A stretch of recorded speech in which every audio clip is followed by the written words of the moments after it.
So there was this Indian man who was sitting in a flight, and next to him was the most renowned scientist of the world, Albert Einstein, the one who had conquered each and every nook and corner of physics. He knew almost everything what is there to be known in this world. Indians are known for their smartness. So Albert Einstein decided to test the smartness of this guy who was sitting next to him. So he asked him that, I'm going to ask you a question, and if you can't answer the question, then you have to give me 50 rupees. The Indian man was like, alright. And then he said another thing. If you ask me a question and I, as the most renowned scientist of this world, cannot answer that question, then I'm going to give you 5,000 rupees. The Indian man accepted this challenge and coolly said, your turn first. So Albert Einstein asked him a question, and it was something related to physics. So he wasn't able to answer it. He gave him 50 rupees. And now he asked, he asked him a question to Albert Einstein. What goes up a mountain with 3 legs and comes down with 4? Albert Einstein was puzzled by this question. He couldn't answer the question. He tried working out many theories, and he even spent an hour writing on a board. Everything, whatever he tried to know, he tried to put everything in it, and still he couldn't answer the question. He was pissed off. He asked him, alright, I couldn't answer the question. What is the answer? Well, he said, I don't know. And he took his 50,000 rupees. Good evening to one and all present here. Indians are known for their smartness. In the world, anywhere, if you see a person minting money, then it's obviously us Indians. You check any workplace in the world, it's almost ruled by Indians. Almost 64% of the IT jobs in America are being taken over by Indians. Not only that, CEOs, heads of different companies, everything is us. Basically, we are ruling this world. If you check all the stats, you will see Indians. This is a great quality which we all Indians have, and we are using it for our success.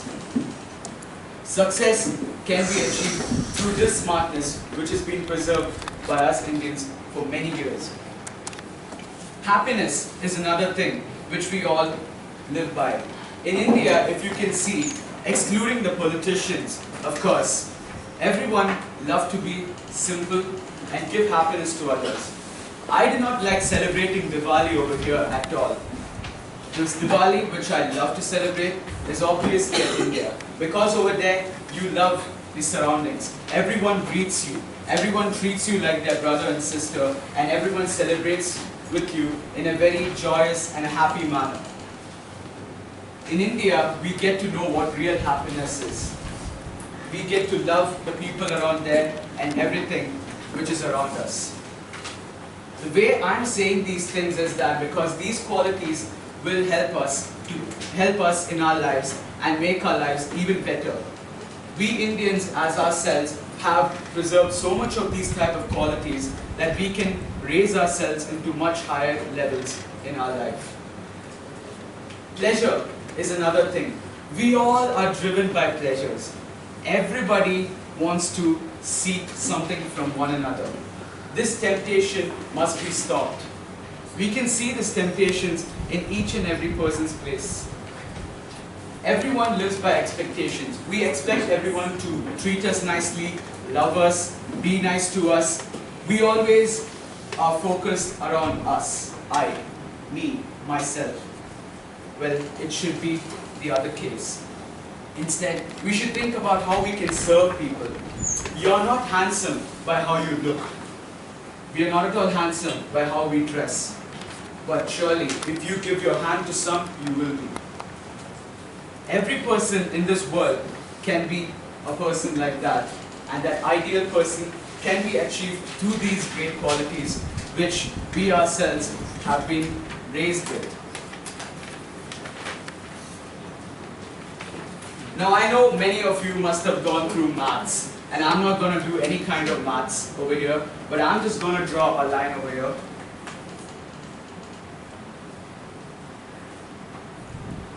This is birth, and this is death. There is something in between birth and death which we mark as point C. Can anyone tell me what this C is? Any guesses?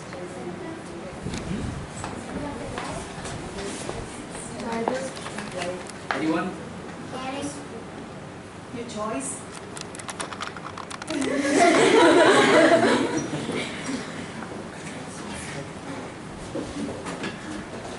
That's right. She had to know it. Alright. So choices. Choices are what we make between our birth and death. And these choices should be the right choices which we make in our life. Alright? All these choices are going to decide our life. We do not know when we are going to die. And nothing is predictable in our life. So when you're living your moment, make sure you take the right choices and live your moment to its fullest. So my dear friends, I'd like to conclude my speech by saying that in a country which has been pioneered by all these qualities, I'm pretty sure because we're raised with all these qualities, we can make most use of these qualities and make our lives much better. These are the secrets to that.